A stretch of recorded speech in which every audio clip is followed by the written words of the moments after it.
We have discussed how to spot hazards in our previous video. We have discussed how to stay switched on and notice danger in the moment in another video. Now here's the piece that ties it all together. Once you've found a hazard, how do you actually decide how serious it is and what to do about it? That's what risk assessment is for. It's not a form you fill in to keep the auditors happy.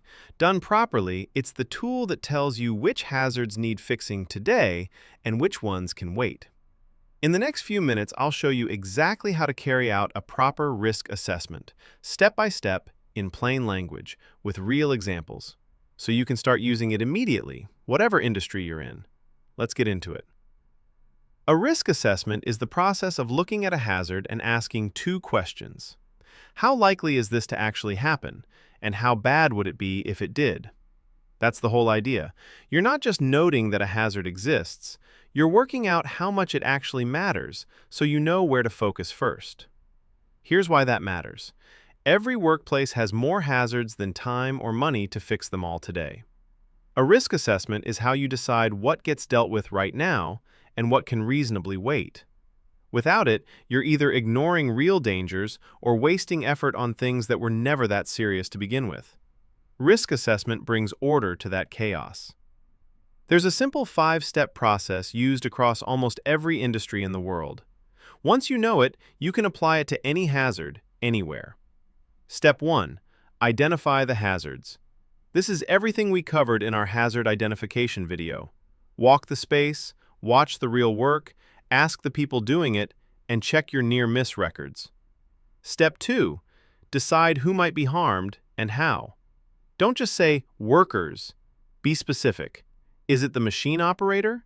A visitor walking through? A new starter who hasn't been trained yet? A contractor unfamiliar with the site? Different people face different levels of risk from the exact same hazard. Step 3. Evaluate the risk and decide on controls. This is where you actually score how serious it is.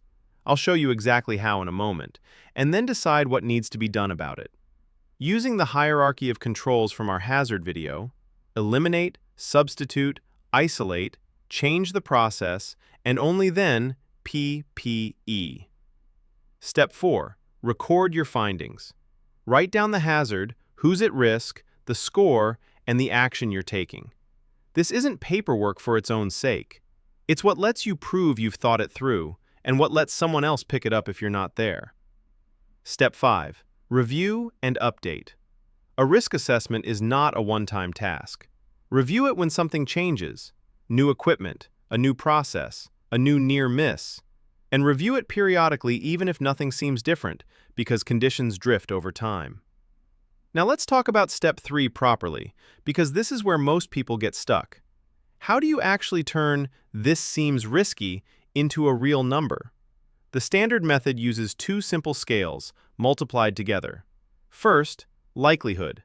How likely is this hazard to actually cause harm? Rate it low, medium, or high, or on a scale of 1 to 5 if you want more precision. Second, severity. If it did happen, how bad would the outcome be? A minor injury requiring first aid?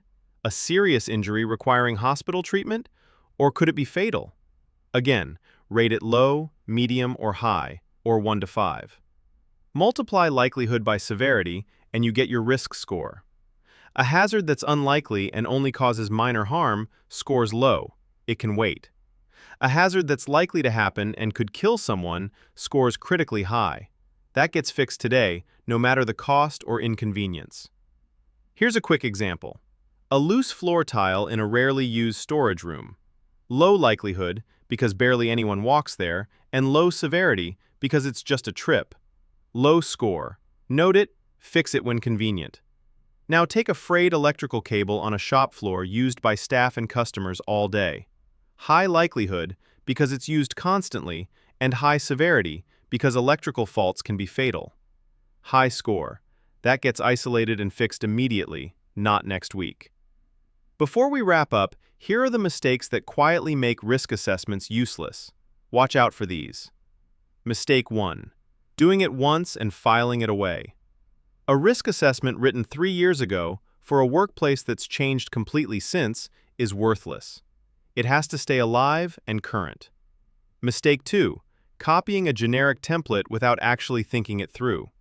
Every workplace is different. A risk assessment copied from another site or downloaded online misses the hazards that are unique to your actual operation. Mistake 3. Only assessing what's easy to see.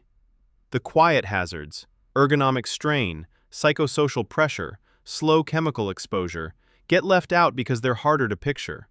They deserve a score just like anything else. Mistake 4. Writing it, then never actually doing what it says.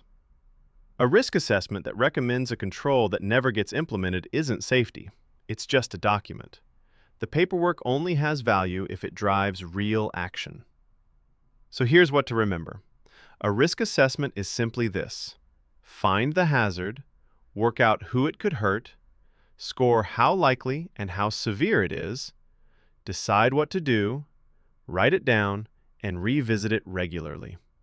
Done properly, it's the tool that tells your whole team where to focus their energy first.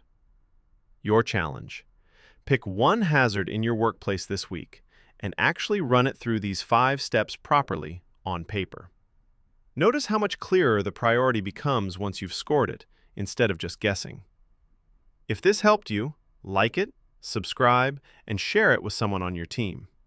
We put out simple, practical workplace safety every week for every kind of job. And tell me in the comments, what's a hazard in your workplace that you think would score high on likelihood and severity? Let's talk about it below. Stay safe out there.